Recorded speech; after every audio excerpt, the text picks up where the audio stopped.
Mesdames et messieurs, bonsoir et bienvenue à cette émission d'Info 9. L'Halloween arrive à grands pas. En effet, vendredi prochain, le 31 octobre, beaucoup de petits monstres seront dans les rues de toutes les municipalités et de toutes les villes, autant en Abitibi-Est, Abitibi-Ouest qu'au Témiscamingue. Pour nous parler de sécurité pour ce soir-là, je reçois de la Sûreté du Québec l'agente d'information Marie-Josée Ouellette. Marie-Josée, bonsoir. Bonsoir. Merci d'avoir accepté cette invitation parce que moi, je trouve que c'est excessivement important.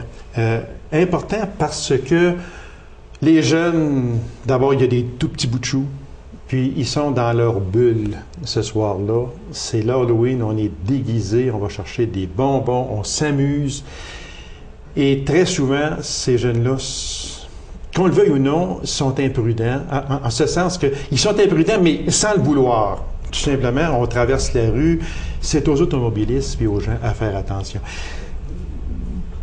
Pour la Sûreté du Québec, quels conseils vous pouvez donner à ces petits monstres-là, puis autant aussi aux parents, puis aux personnes qui ont affaire à voyager dans les rues et avenues ce même soir-là? Oui, si on commence par les conseils qu'on peut donner aux enfants, ça commence avec le choix du costume. Okay. Donc, les parents ils ont un petit bout de chemin aussi à ce niveau-là. Premièrement, de choisir un costume qui ne dérangera pas la démarche, pas trop long, pas trop encombrant, un costume qui est clair et visible. On peut même choisir une couleur qui est très vive pour permettre aux automobilistes de les voir. Exactement. Oui. Parce que souvent, les parents aiment habiller les enfants en noir, mais c'est pas à conseiller. C'est pas conseillé. Par contre, si jamais le choix du costume s'arrête sur la couleur noire, il y a toujours des bandes réfléchissantes qui peuvent être apposées, qui peuvent être achetés au magasin, ou bien lors de la journée de l'Halloween, les policiers en auront quelques-uns qui peuvent remettre aux enfants, effectivement. Ça, ensuite, au niveau du masque, on le conseille pas parce que ça obstrue la visibilité. Donc, les enfants, ils voient moins bien. On peut peut-être choisir un maquillage plutôt qu'un masque. Pour les petits-enfants, encore plus, parce qu'eux autres, ça va leur déranger, puis peut-être qu'ils vont être plus affectés par ça. Si on part seul, on informe les parents du trajet qu'on va faire. On suggère aux enfants de se tenir en groupe aussi. Ça, là, oui, ça, je veux en venir sur ça, Marie-Josée, si vous me permettez. Ne pas passer seul. Non. Ça, c'est vraiment très important, se tenir en groupe. Puis si l'enfant est seul, bien, on va demander aux parents de l'accompagner autant jusqu'à la porte de la maison. Bien, il serait préférable que les parents accompagnent en tout temps les enfants. En tout temps, OK. C'est sûr qu'à un certain âge, il y a des enfants qui ne veulent pas, mais à ce moment-là, ça sera en groupe peut-être. OK. Pour les conseils avant de partir, vous l'avez dit, hein, les enfants sont euphoriques la journée de l'Halloween. Puis dans leur bulle, total. C'est ça. Fait que les autos, eux autres, ils n'y pensent pas. Peut-être avant de partir, de refaire une petite rencontre avec les enfants pour leur dire d'utiliser les trottoirs. De ne pas traverser les intersections au milieu entre les autos, encore moins là, et de faire un côté de la rue, traverser une intersection sécuritaire et de refaire l'autre rue. Des fois, on voit des enfants qui se promènent en zigzag, puis ça, c'est vraiment c'est dangereux. Tu sais, si on regarde les statistiques de la Société d'assurance automobile du Québec, dans l'an dernier, il y a eu 3500 victimes piétons en 2007, et sur ça, on comptait 357 victimes qui étaient des enfants. Ah, mon Dieu. Donc, c'est l'occasion rêvée pour les parents de rappeler les conseils de sécurité pour l'Halloween, mais de les rappeler aussi pour l'année au complet. C'est ça. Oui, c'est ça. C'est qu'on met l'emphase sur le 31 octobre, l'Halloween, mais on devrait mettre l'emphase aussi 12 mois par année. Oui, les statistiques que je vous donne, c'est pour les 12 mois. 12 mois, exactement. Donc, c'est l'occasion rêvée pour faire un rappel à nos petits mousses. Ah oui, puis c'est important. On parle aussi, le plus possible, d'avoir une lampe de poche. Oui, ça aussi, ça fait partie des conseils à donner aux enfants. On dit de ne pas accepter d'embarquer avec quelqu'un que l'on ne connaît pas ou des choses comme ça. Ce sont toutes des... Ça, j'en reviens encore, être en groupe. Oui. C'est ça qui est très important. Mais de le mentionner aux enfants, de ne pas parler à personne qu'ils ne connaissent pas, puis surtout de ne pas prendre de bonbons d'un inconnu, sauf si on se déplace à une maison. Là aussi, le choix de la maison, si on voit que c'est une maison, que les lumières sont fermées, puis qu'on n'est peut-être pas les bienvenus, n'y allez pas. D'aller aux maisons qui sont décorées où est-ce que les lumières sont allumées. Il n'y a pas aussi un conseil de sécurité, Marie-Josée, qu'on voudrait, je pense, transmettre aux jeunes, de ne pas entrer dans la maison, de rester sur le seuil de la porte ou de rester simplement à l'extérieur. Oui, ça aussi, c'est un conseil qui est donné aux enfants de ne pas entrer à l'intérieur des maisons. C'est très important parce que il survient tellement de choses, puis comme manger les bonbons, on voudrait les faire regarder par les parents avant. De ne pas accepter de friandises maison. OK. Et s'ils les acceptent, de ne pas les manger. On les jette à la poubelle. Tout ce qui est emballé maison, on ne le mange pas. Et avant de manger les bonbons, de faire inspecter par un parent. Et le parent, à ce moment-là, vérifie si les emballages sont bien faits. Et si on voit que ça a été ouvert, on prend pas de chance, on le jette à la poubelle. S'il y a des fruits dans les sacs de friandises, une inspection et un nettoyage en profondeur. Okay. Ce qui est important, là, beaucoup, puis vous l'avez mentionné, Marie-Josée, j'aimerais juste qu'on revienne parce que c'est très important. Quand une maison n'est pas décorée, les lumières ne sont pas allumées ni à l'extérieur, ni que les rideaux qui sont fermés, ça veut dire que de ne pas les frapper. Ne pas les frapper, pas prendre de chance. Quand les lumières sont éteintes, c'est parce que les gens sont peut-être pas préparés à nous recevoir aussi. Puis les fameuses pommes, aussi, là, c'est encore une chose.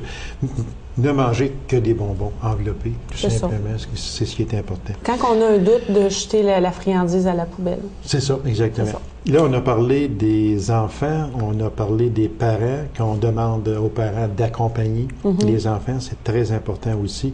D'être visible aussi, c'est très important.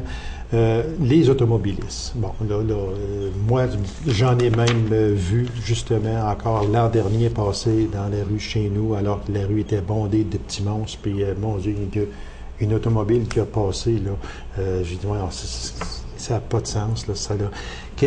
Quel conseil on devrait donner aux automobilistes au moins? Ça ne dure pas là, une journée complète, là, ça dure quelques heures, tout simplement. C'est quelques heures, donc c'est de prendre son mal en patience, puis de penser que c'est des enfants, quand même qu'on les prépare bien, que les parents ont fait tous les efforts nécessaires, puis que les enfants font tous les efforts nécessaires, d'être patients, de circuler à basse vitesse, et peut-être même de ne pas se déplacer cette journée-là si c'est pas nécessaire. Exactement. Je ne veux pas aller dans le secret des yeux, sauf que, est-ce que les policiers seront ou sont plus vigilants, sont plus faciles sur le crayon? Et j'espère que oui, justement, pendant cette période-là, de cette courte période-là. Là. Bien, les policiers sont plus présents dans les rues. Dans plusieurs municipalités de la région, il y aura des opérations qui vont être faites où est-ce que les policiers, les gens de Télébec, les pompiers, il y a beaucoup de partenaires dans ça qui sont présents. Et pour ce qui est des infractions, soyez assurés que si le policier voit une infraction, bien, il y aura un constat qui va être émis effectivement. J'espère parce que c'est incroyable. Moi, je trouve le manque de civisme, puis j'en parle, puis j'ai pas peur d'en parler, mais un manque de civisme total de certains automobilistes qui se foutent éperdument qu'il y ait des petits monstres à la grandeur de la rue. Ça dure 2 heures à peu près. Là. À 8 heures le soir, c'est fini. Vous n'êtes jamais assez pressé pour rouler à une vitesse folle au travers de ces petits enfants-là qui peuvent vous traverser dans la figure n'importe quel temps. Oui, il faut être vigilant et patient. Exactement. Accompagnateur, on en a parlé. La Sûreté du Québec va être présente un peu partout sur le territoire. On demande aussi aux gens de passer le 31, là, et non pas attendre au samedi, là, si possible. Dans la majeure partie des municipalités, ça se passera le vendredi 31. Les heures qui sont suggérées par la Société d'assurance automobile, de 16h30 à 20h30. OK. Fait que ce sont des heures. Puis il y aura également Télébec qui va être sur place à plusieurs endroits. Les pompiers aussi des municipalités qui vont être sur place. Donc, conseil très vite en terminant aux petits monstres, qu'est-ce qu'on leur dit? Bien, c'est une journée qui est agréable pour eux autres. C'est une belle journée. C'est une journée où il y aura des friandises. Par contre, pour pouvoir manger les friandises, il faut être prudent. C'est ça, exactement. Alors, prudence, autant automobilistes que les petits monstres. S'il vous plaît, soyez prudents. Marie-Josée, merci infiniment. Puis, félicitations, vous faites un excellent travail. Alors, je vous en remercie. Puis, je suis persuadé qu'on va avoir d'autres émissions ensemble parce qu'on a beaucoup de choses à parler encore. Fait que je vous remercie de cette présence-là. Merci. Alors, mesdames et messieurs, courte pause et on vous revient immédiatement après. Restez avec nous.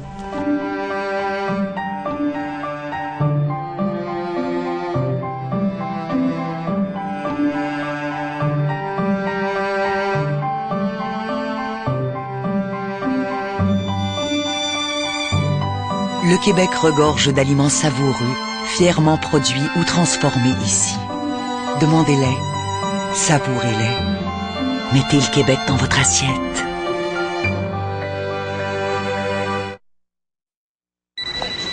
Fruits et légumes Saint-Georges? Oui, madame. Des fruits et des légumes. Petit pot d'eau par tes fenêtres? C'est ça. Des portes puis des fenêtres. Plantes et fleurs brodeur. Oui, des plantes puis des fleurs. Épargne Placement Québec? Oui, c'est pour épargner, avec des placements garantis par le gouvernement du Québec. Le nom le dit, Épargne Placement Québec. Investissez maintenant, vos économies sont garanties à 100%. Des nouvelles du Club de l'amitié des handicapés, secteur Lasserre, avec sa dynamique coordonnatrice, Mme Suzanne Claude. Madame Claude, bonsoir! Ben, bonsoir! Hey, c'est toujours un plaisir de vous recevoir, Madame Claude. Ben, mes autres invités aussi, là. Mais seulement mais c'est toujours un plaisir de vous recevoir parce que Club de l'amitié des handicapés, ça bouge énormément. Ça, on le sait. On entend parler de vous très souvent. Et tant mieux, parce que c'est quand même une cause qui vous tient à cœur et qui nous tient à cœur aussi. Parce que moi, je l'ai toujours dit, puis je vais continuer à le dire encore, ces personnes-là ont besoin d'être dans la population avec nous autres. Ce sont des personnes qui sont handicapées, mais ce sont des personnes qui ont le droit de vivre avec toute la population en général. Absolument, ce sont des personnes à part entière. Exactement. Puis c'est excessivement important aussi. La cour adaptée. J'aimerais ça qu'on en parle, Mme Claude. Bien sûr. Alors, pour faire juste une petite rétrospective de la cour adaptée, en 1900, je m'excuse. On est rendu en 2008, là. C'est ça. Donc, en 2007, on a eu un projet de cour adaptée. Donc, les travaux ont commencé. L'excavation, la plateforme, des clôtures, l'aménagement pour les petits jardinages.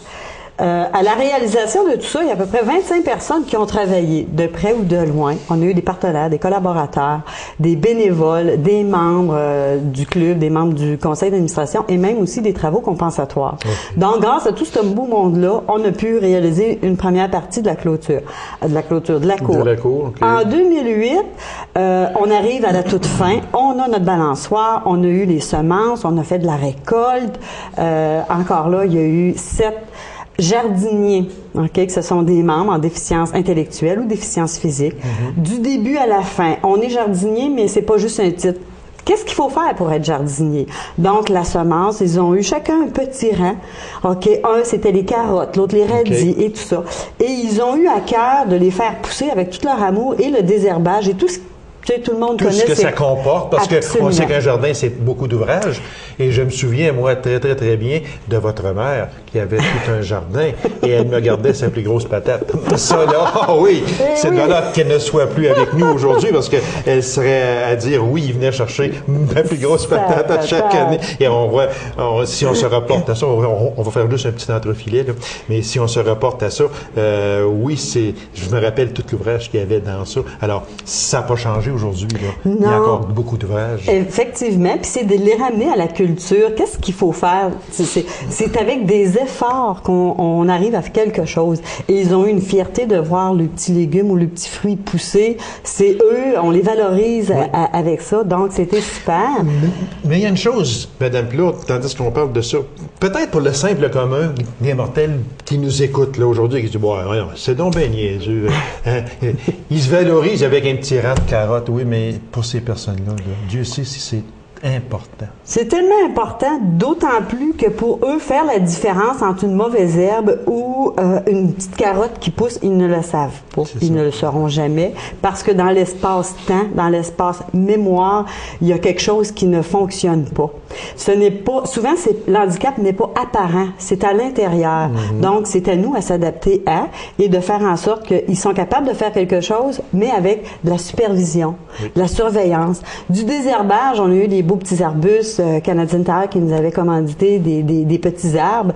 Faut désherber autour. On s'est aperçu que, certains, c'est la tension est beaucoup plus accrue parce qu'on a la moitié d'un arbre qui est parti. Donc, vous voyez, même un arbre, c'est comme difficile pour eux de faire... mais tranquillement, pas vite, on le fait. C'est toujours de l'éducation populaire qu'on fait, tout le temps. Puis ces gens-là, ils arrivent, c'est leur cours, leur jardin. Ils ont quelque chose, il y a un sentiment d'appartenance, c'est à eux, puis leur récolte, c'était super pour eux autres. Hey, j'ai des carottes, j'ai des radis, des fraises. C'est pour ça que vous parlez de ça avec tellement d'enthousiasme, parce que vous les voyez, vous travaillez dans ça. Effectivement. Puis vous savez que pour eux autres, c'est d'une extrême importance. Puis comme je le disais tantôt, peut-être pour la personne qui va nous écouter, il va dire, ben regarde, moi j'en ai un jardin, j'ai 12 rangées, j'ai 12 rangs, puis regarde, j'ai pas besoin de mes... C'est parce que, heureusement, tant mieux pour cette personne-là, mais l'autre personne à côté a besoin d'aide. Et c'est avec des personnes comme vous, et c'est avec aussi un club comme celui-là que vous pouvez aider et sortir du placard ces personnes. Absolument. Puis juste faire une petite parenthèse de comment on peut ressentir cet amour-là. Un exemple, un enfant qui vient au monde et ses premiers pas, comment les parents sont enthousiastes et tout heureux avec amour. Hey, il a fait le premier pas. Eux nous en font à tous les jours des premiers pas. Comment ne peut-on pas réagir positivement, objectivement, sont capables de faire un pas, sont capables d'aller un petit peu plus loin. Ils vont retomber, mais c'est pas grave. Ils vont se relever. Mais ils vont toujours rester enfants. C'est ça. C'est dans le cœur d'un enfant. C'est ça, c'est l'amour. C'est ça, exactement, c'est vrai. Donc, cette cour-là était vraiment... Il y a eu des dons... La population vous aide beaucoup, Mme Plourde, hein? Oui, la population nous aide beaucoup. On en parle de plus en plus. Oui. Il y a encore beaucoup de choses à venir. On a eu des partenaires. Exemple, La Ressource qui nous a aidé à acheter notre balançoire adaptée. C'est une balançoire unique en Abitibi de son genre. Okay. C'est une grosse plateforme qui peut recevoir 2 fauteuils roulants et un banc qui peut recevoir 4 personnes. Donc, il y a 5 personnes, des fois 6 plus balancer ensemble. Tout ça s'est adapté. On a eu un gazebo. Il y a eu la Chambre de commerce qui nous a aidés. Il y a eu aussi Hydro-Québec.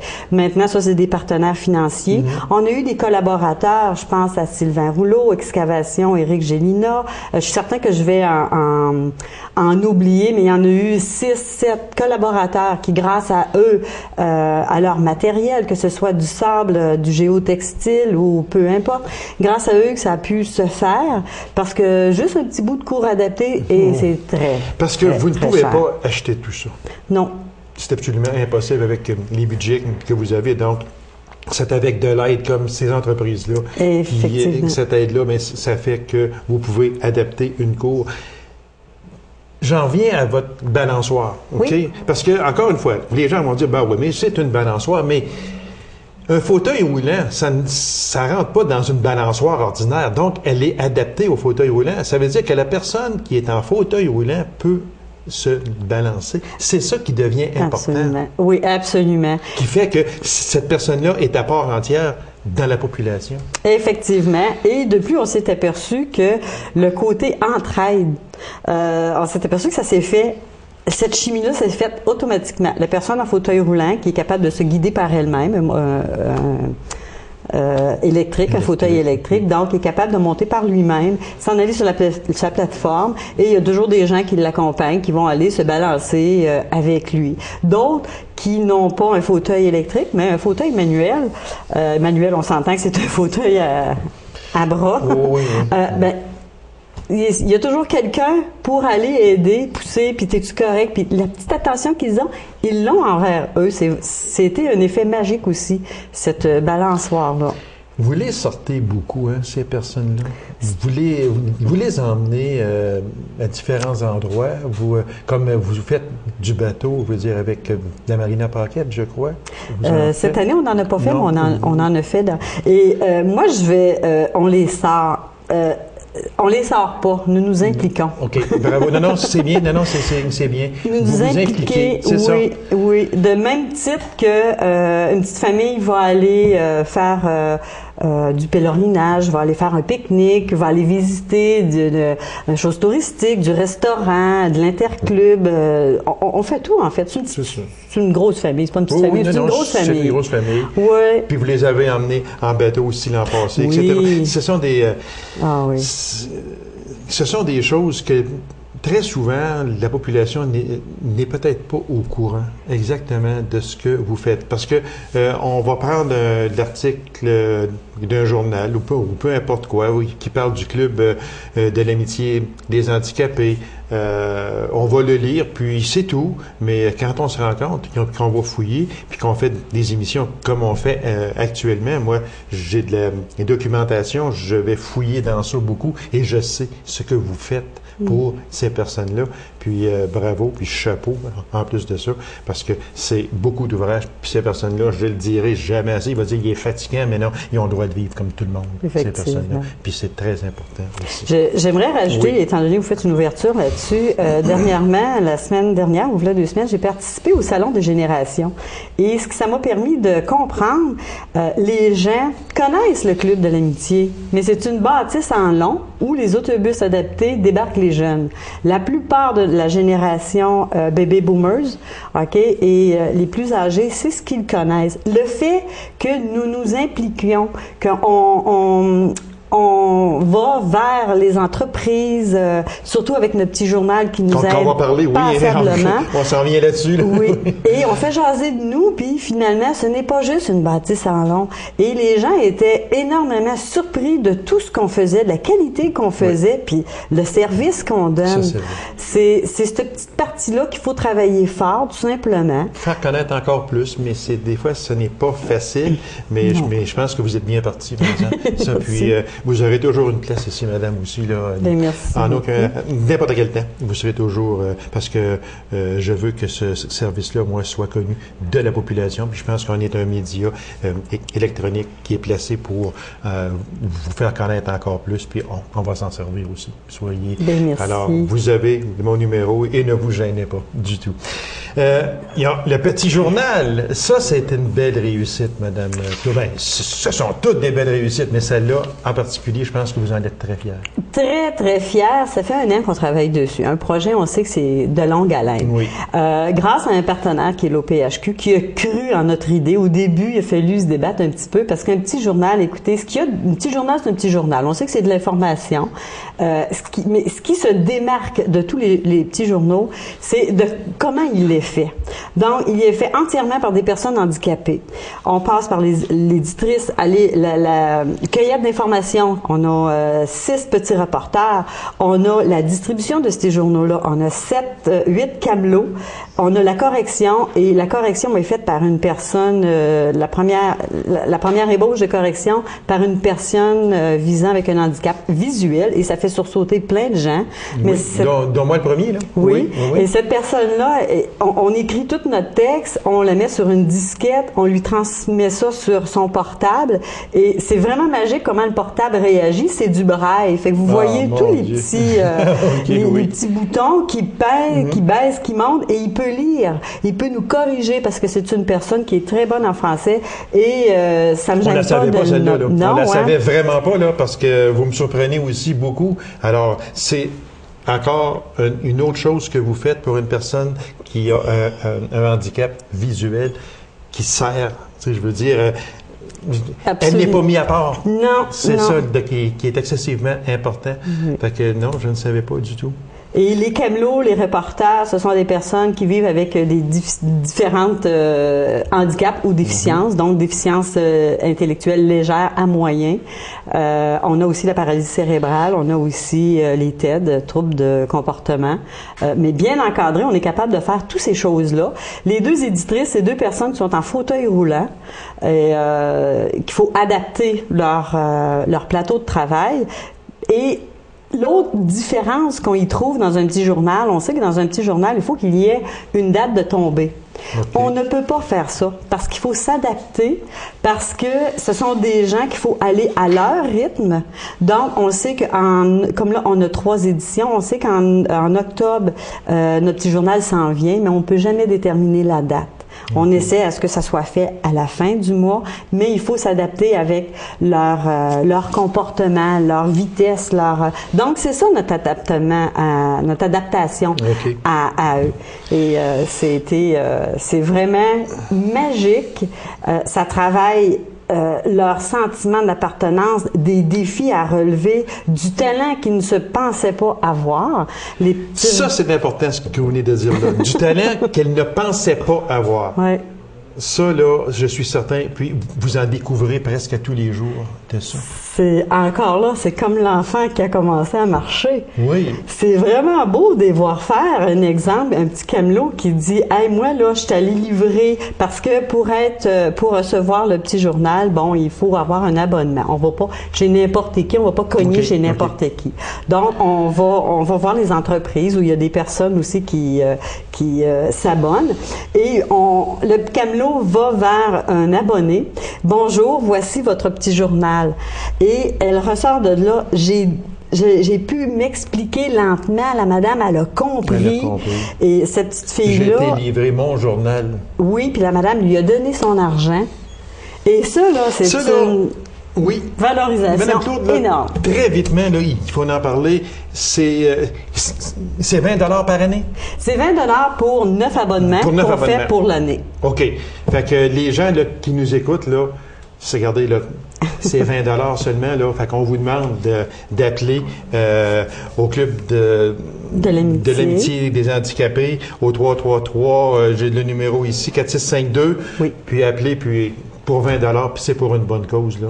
Quand vous prenez là, tout ce que Mme Plourde vient de dire, là, je pense que c'est un 20 $ qui est très, très, très bien placé. Fait que appelez, ne vous gênez pas. Combien de personnes sont impliquées dans ça? Il y a plusieurs personnes pour le petit journal. Le petit journal, actuellement, c'est 20 personnes, incluant toutes les tâches que je vous ai nommées. Okay. Et bien sûr qu'il y a une personne responsable qui chapeaute tout ça, parce qu'on peut pas les laisser aller. Et le 20 $ va servir à sauvegarder cette personne-là pour nous aider à garder cette personne-là en place. Et bien sûr, vous savez, les photocopies, la page en tête et tout ça, bon, c'est tout des frais. C'est un petit peu pour ça qu'on demande. À l'heure actuelle, notre objectif était, pour notre première année, être capable d'aller chercher 100 abonnements. Okay. Parce qu'on voulait pas, on a un petit comité, on rassemble nos camelots, tous ceux qui sont autour du petit journal, on jase avec eux, puis on a dit est-ce qu'on est capable d'aller chercher au moins 100 abonnements.